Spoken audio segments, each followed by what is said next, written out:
right, we're going to take a look back in the section 2.2, and I believe we had gotten to the slide where we were about to talk about Venn diagrams. All right? Okay, so who has seen Venn diagrams before in some class or before now at some point? Almost everyone, that's good.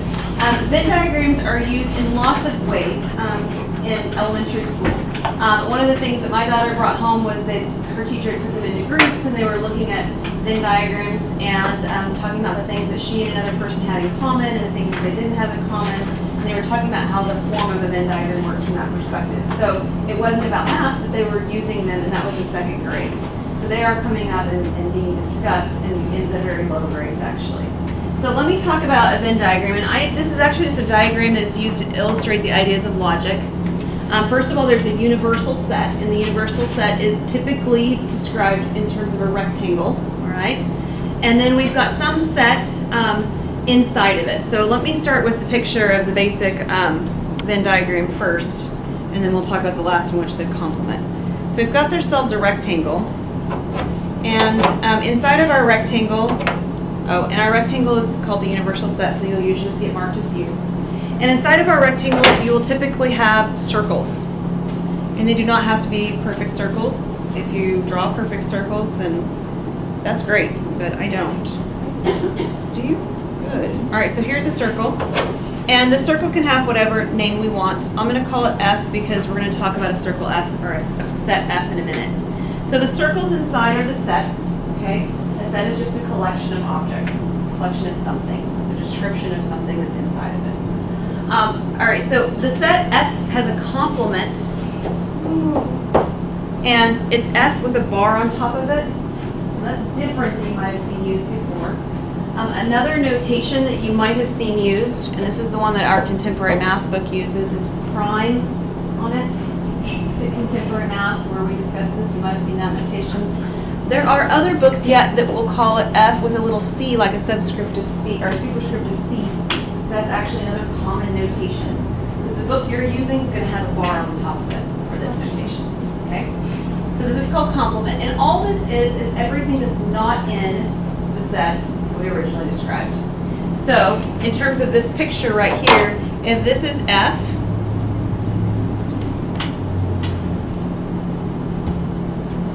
okay, then F complement is out here.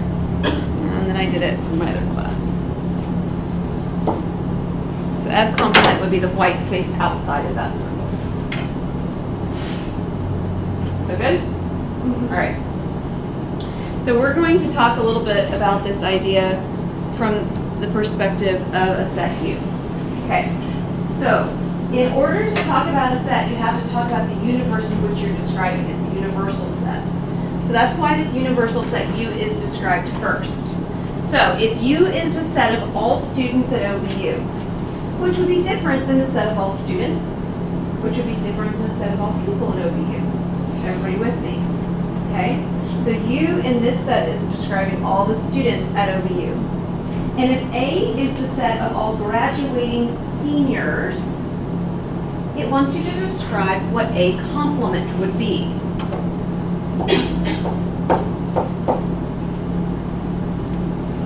So who would be in A complement? Underclassmen and not graduating seniors. Does that take care of everybody? Okay. But faculty weren't in U. So you have to just identify the people that were in the U, because this is where it makes a difference, right? So you have to identify only the people that are in the universal set, which would be only people that are graduate or OBU students. Okay, so this would be, I'll use the words that Haley did. So all underclassmen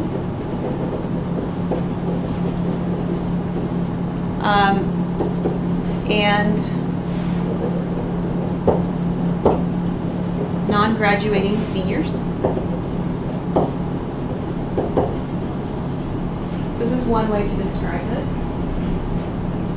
There's another way you could describe this.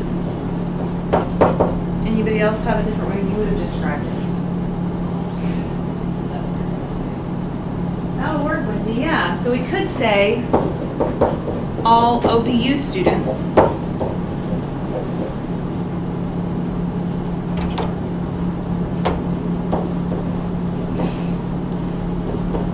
except for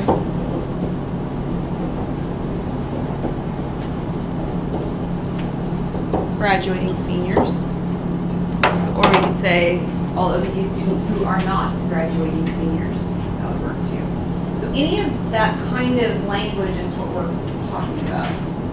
Does that make sense? Okay. So it's important that it relates back to whatever the universal set was, because that will change what the complement would be. If I said all OBU, everybody who's at OBU, then we'd have the issues that Mackenzie brought up, right? We'd have to talk about faculty and staff and those kinds of things too, which would be a little bit different. Okay? All right. A subset for a set is, okay, so for all subs A and B, B is a subset of A, which is written like this. If and only if every element of B is an element of A. Okay. So I kind of, when I see this symbol here, I think of it being sort of like the word contained in. So B is contained in A, and everything in B is in A. And there's a picture that we can draw associated with this idea too.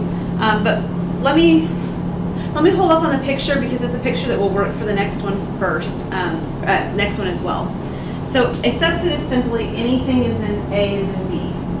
A proper subset, so if you have A and B is a proper subset of A, and that is written this way. This happens if and only if B is a subset of A, but it's not equal to it. That is, no, that language doesn't work. B is a subset of A, and there is at least one element of A that's not an element of B. And this is denoted, did I already write that? Yeah, I wrote it twice. That's okay. I'll write it twice. So the difference in the notation is what? The line underneath. You have seen symbols before where the difference is a line underneath. Where did you see that? Yeah, the less than and the greater than symbols, right? So when you saw those with less than or greater than, so you can talk about it like this. So I could tell you that 7 is less than or equal to 7. And it would be true, correct? Yeah, it's a little awkward, like why would I say that? But it would be true. 7 is less than or equal to 7. That's a true statement. But I can't say 7 is less than 7. That would not be true. It's actually equal to it. So that line underneath is absolutely necessary in that context. But I could say 6 is less than or equal to 7, and we give that a thumbs up and say yes it is. And I could say 6 is less than 7, and that's still a thumbs up. Okay? That's kind of what you've got going on here in this problem, or in this idea. Okay? So if you have a subset, the first thing you have to know is everything in the first set, whatever we're calling this subset, in the second set? And if it is, it's a subset. If you want to know if it's proper, what you really want to know is the second set bigger? Does it have more in it than the first set did? Yes? You just said everything. If it's a subset, then everything in the first set has to be in the second set. A much looser condition. If it's a proper subset, it has to have that stuff that we just said. It has to be a subset. But it also has to be smaller than the set that you're comparing it to.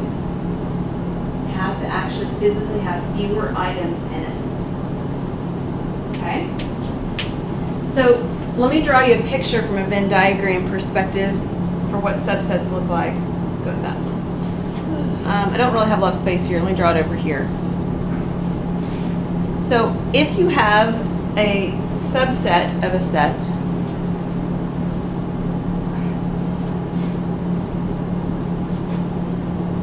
they look like this.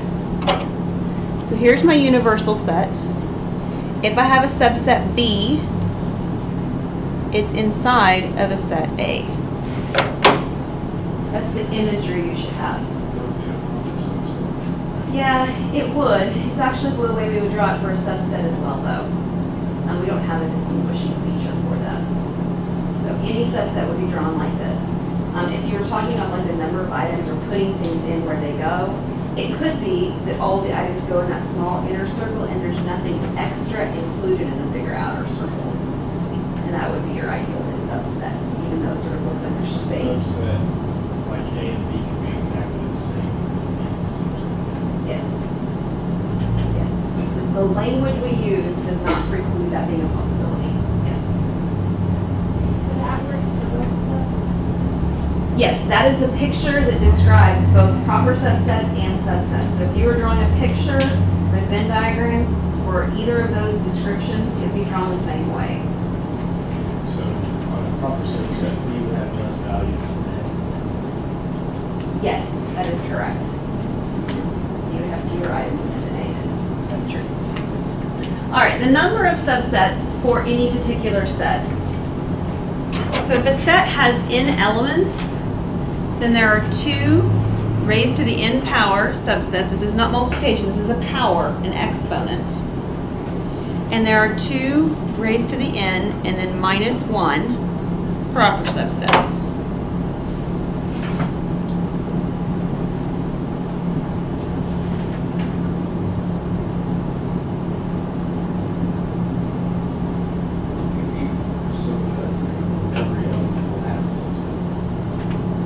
Every set will have a subset, yes. Yes, that is true. We're going to do an example so you can see how this is used. So let me show you. All right, so here's an example. So here at OVU, we have 4 math faculty currently, all right?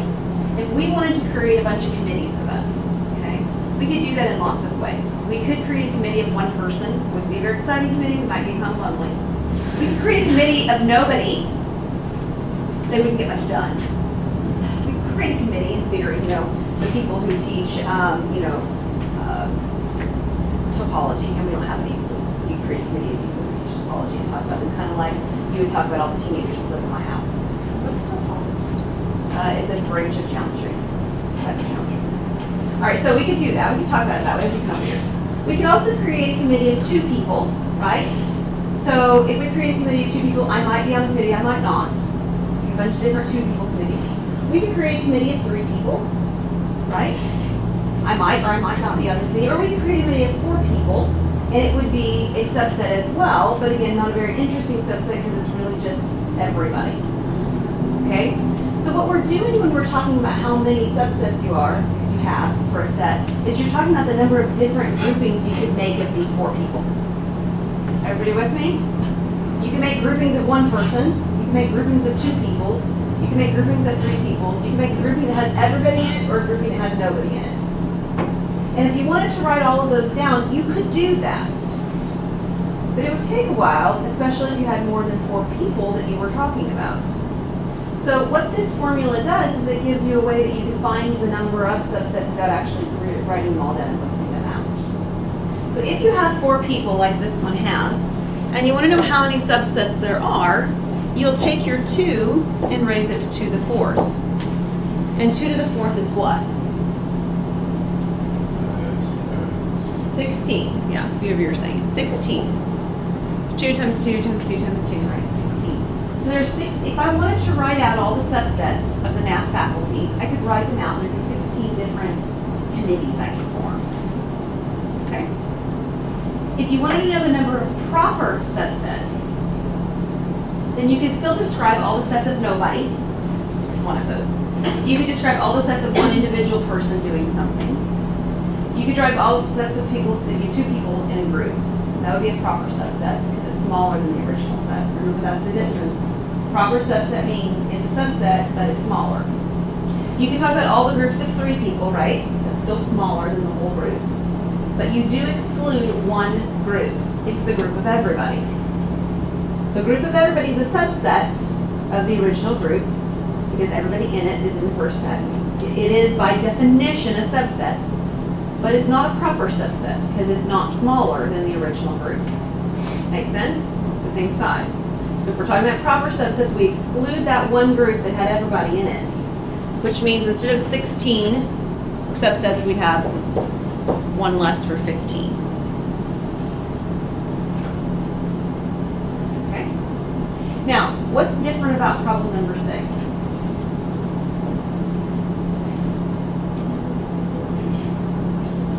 It gives you the number of subsets instead of giving you the number of elements, right? It gives you the number of, in this case, different ways I could have formed a committee or whatever, instead of actually giving you the number of different people that we're forming it from. So we have a set with 127 proper subsets, and you've got a formula for the number of proper subsets on the previous slide. What is it? 2 to the n minus 1. So this formula for the number of proper subsets will be the number of proper subsets in the problem, 127. And we're going to figure out what in the world n has to be. And there's lots of ways you can do it. You can do a trial and error if you like, guess and check, right? Those are problem solving strategies. We learned it. Try that, that's fine. You might have success in doing that, and it might take you a while. You could do one thing at least before you try trial and error. Do you have an idea, Karen? I was just wondering if we would have elementary students be guessing and checking. When you got to exponents, it would be a little bit higher probably than the first grade, second grade stuff that you're talking about. But yeah, you can have them be guessing and checking stuff like that once they're introduced to the idea of exponents. And I'm thinking we're probably looking at 4th or 5th grade or something like that. I'm not exactly sure where yet, but it's probably one of those because we're talking about this idea of multiplying something together a bunch of times. Yeah. Yes, Brendan? Okay. We could use guess and check. What can we do before we use guess and check that might be helpful? I try to add the 1 to both sides so that I don't have as much going on the left. So I'd have 128 on the right side now, and I'd have 2 to the n on the left. Even if I'm still going to use guess and check, I don't have to do quite as much my calculator to make it happen. So can you guys play with calculators a little bit, see what number you get? It is 2 to the 7. Ours are 2 to the 7. Very much. That's awesome. Yes, it is 2 to the 7. You play with the numbers, you're going to find 2. And this will work if you put in 7. So everybody put your 7 in, make sure it works. Take 2, raise to the 7th power, you get 128. So a few of you are checking, and some of you are just saying, haven't we heard this? So, all right, it's 7. So there are 7 elements in the set. And I don't know about you, but when I told you that there were 4 math faculty, and I told you we could create these groups, 16 groups doesn't sound like very many to write out, but I don't want to write out 128 of them, or 127 of them. This does not sound like a good use of my time. So being able to find it in another way with a formula seems like a very good use of my time. Formula that would be helpful to me. All right, so we're going to take a look at some ideas of some symbols. And have we talked about all these symbols in this class? Yeah? Okay. So somebody tell me what this symbol here means. Is an element of, right? It means if we put that into something, it means that the item on the left is a member of the set on the right. Okay? What's the second one mean? It's not an element of, it's not a member. So the item on the left is not a member of whatever you're describing on the right. How about the third one? That's the subset one, which means contained in. It means that both items are sets. That's important. That's different. Okay? Because you see the element symbol means contained in too, right? But the second one, this subset symbol, means that these are both sets. And this set on the left is actually a subset of what's on the right. And then the last one, I haven't actually done that one, but it's not a subset. So it means, usually what it means is that there's something over here on the left that's not in the thing on the right. Okay? So we first have to decide when we're looking at the problems is whether or not we're talking about elements or whether we're talking about sets. Because that will tell us which groups of these 2 different symbols we're wanting to use. So part A, are these sets or are they elements?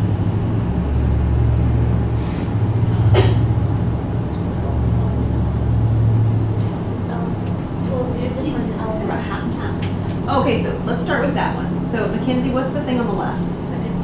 It's called the empty set, which means it's a set. Okay, so the thing on the left is a set. How about the thing on the right? It's a number, but the number is in parentheses, right, these curly braces, which means it's a set. These are two sets. So the only appropriate symbols to use between them would be the set symbols, the ones with the subset or the not a subset. Those are your only options, okay? Because there aren't any elements listed by themselves here. These are a set on the left, an empty set on the right, the whole set of the number 0. Not a mixed, maybe a very interesting one, but that's what we got, okay? So, is the empty set, the set with nothing in it, a subset of the set with 0 in it?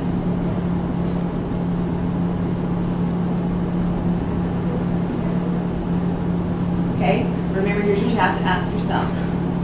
Is everything in the set on the right in the set on the left? I said it backwards, I'm sorry, because my hands are going the wrong direction. Is everything in the set over here, of which there is nothing, in the set over there? Isn't it by default? If there's nothing in it, if there's a set with nothing in it, isn't everything in that set of which there's nothing in the set on the right? Yes. So I mentioned this at the beginning. This is like me talking about how fabulous the teenagers are at my house. They're wonderful. Have I said this before in this class? Yes. Yeah. They clean up their messes and these kinds of things, and I can talk about them and it makes sense, but only in sort of a conceptual idea way, right? Because there aren't any teenagers in my house, and I get that, and that's fine. But we can talk about them all we like. They're a subset of people in my house. They just are a subset with nobody in it. All right. So the correct symbol that goes here is this one. The empty set is a subset of every set. Every set has a subset that's the empty set. So if it's like 2 on the right, it can still be empty. It can still be 2 empty set. On the right, it's not an empty set. It's a set with the number 0. Yeah, but if it was 2. Okay, so if you had like this, you mean? We'd still have that symbol. Yep. It's an empty set on the left. It's still a subset of every set on the right. Is everything in the empty set? Is in the set with 2.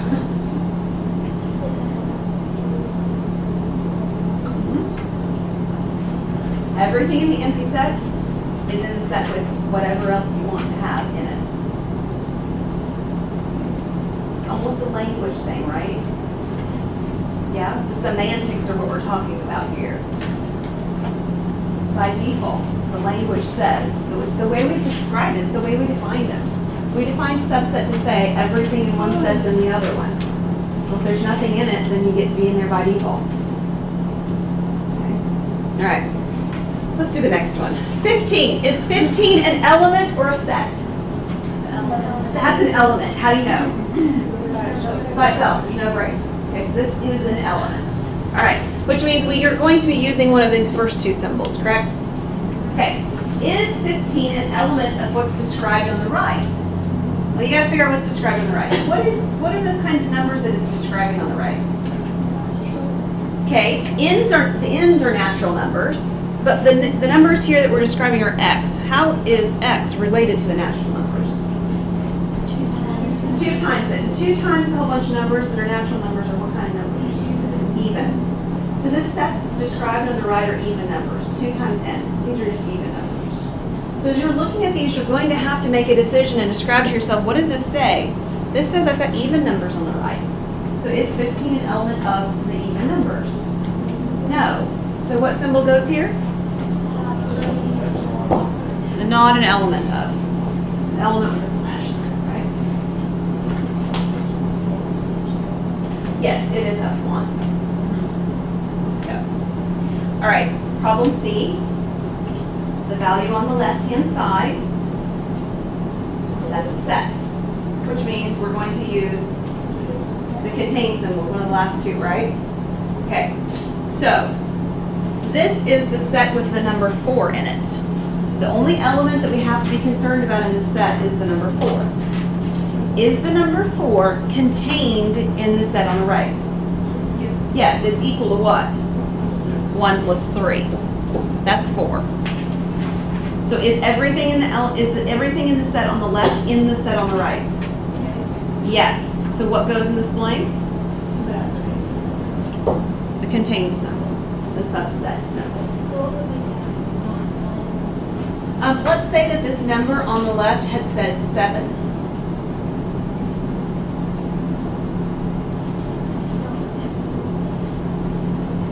Oh, it is a proper subset. It's just that that's not one of our choices.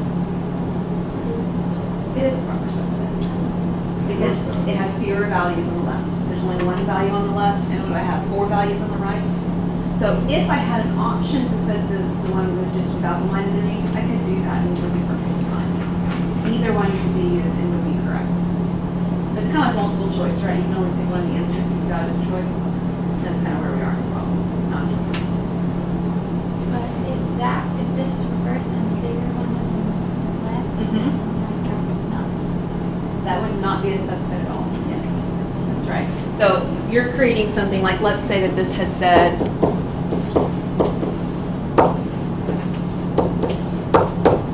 oh, let's just do that. All right, so the bigger set on the left, then this would not be a subset because there's a 5 right here that's in the set on the left that's not in the set on the right. So that's not a subset. Oh, I'm sorry. Figure out how I created my set. There you go. The 1. The 1 is in the set on the right. Left is not in the set on the right. I'm just making sure y'all keep coming to this. What if it repeats a number? Like what if it was 335? Okay, so like if it said this.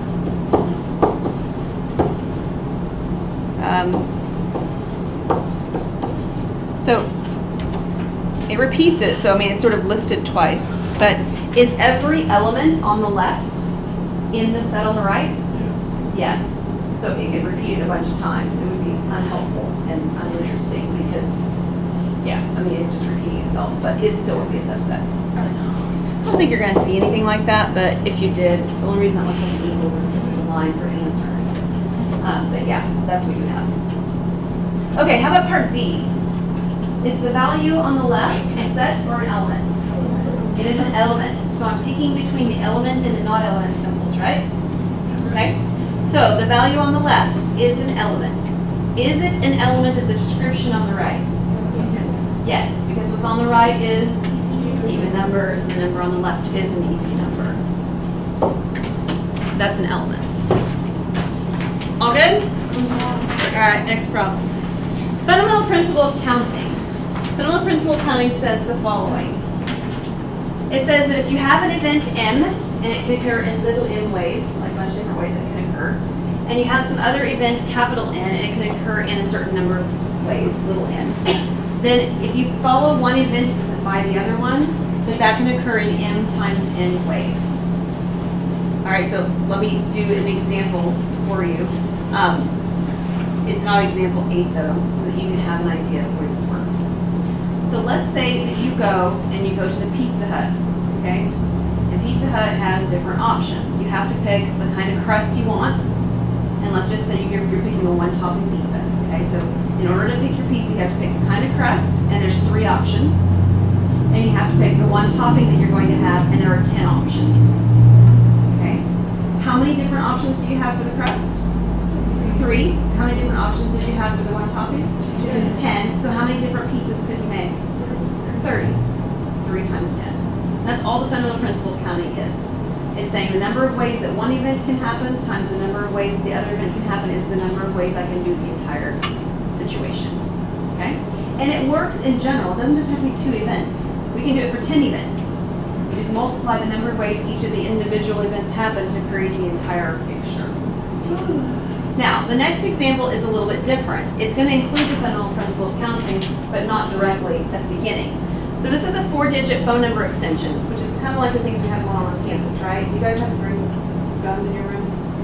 That thing would pass. Things pass. All right, well, the offices on campus have phones. I have one. I have an extension, okay? So when you're creating the 4-digit phone numbers, when they create the first 3 digits at the beginning, you know, for the first 3, and they create a number of different numbers at the end, you actually need to make sure you've got enough numbers. It's one of the issues, right? So if we want on campus to all have the first 3 digits to be 585, which we do, then the last 4 digits, I've got to have enough so that every faculty member and every staff member, every phone on campus has its own extension number. Okay, make sense? All right. The first problem says all 4 digits could be any values. So this is the fundamental principle of counting, whether or not you recognized it at the front end as this or not. How many different value options do you have for the first digit? There's 10. Don't forget the number 0. How many options do you have for your second digit? 10, third digit, and fourth digit. And the fundamental principle of counting says that I can multiply those together to find out how many different phone numbers I can have if I let digits repeat. And what would that give me? It's 10,000 different phone numbers, so I think we're okay. For now. For now, 10,000. You might not be okay on a big campus, though, especially if you do have some dorm rooms that have phones in them, right? I mean, you can have thousands of students on campuses. 10,000 might not actually be enough for some campuses. It would be fair. All right, how about if no digit can be repeated? So if you have the ability, or if you don't have the ability of repeating a digit, then what? Right. So once we do the first one with the 10-digit options, I pick some option. I don't have that same option anymore, which there's 9 now, and then 8, and then 7. So if I take 10 times 9 times 8 times 7, what'd you get, Jordan? 5,040. Roughly half, right? So if you don't let those numbers repeat for whatever reason, and there are cases where that might be a necessary thing, probably not with phone numbers, but there are situations where you might not repeat something, you cut your value in half in this particular 4-digit situation anyway. Okay? All right. We're going to go to the mall. All right, so going to the mall, how many different ways can you go to your 5 favorite stores in the mall if you only have time to go to 3 of them? Okay, so you're going to go to 3 stores. How many ways can you choose the first store? How many different stores do you pick from? 5. What's next? 4, because you're not going to go to the same store you just went to, so we're not going to do repeats because it doesn't make sense to do so in the context, right? So you got 5, you've got 4, and then you've got 3. So what's 5 times 4 times 3? 60. So there are 60 different ways that you could go to. I'm sorry, 60 different choices you could make. What if you have time to go to all 5 of them?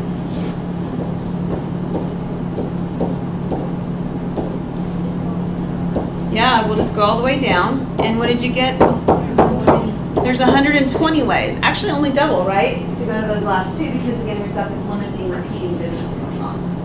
All right, so I want you to create for me, and we'll do this as our very last quick thing. I have to have 3 answers before you leave. So the first 3 people will enter the class for us. Give me an example of a null set. I've given you one. What was my example? Nope. The teenagers in my house, right? You guys like rolled your eyes when I said it a second time. So, somebody give me another example of a null set. The dogs in our classroom. Aren't they fabulous? What else? Your husband is awesome. That's great.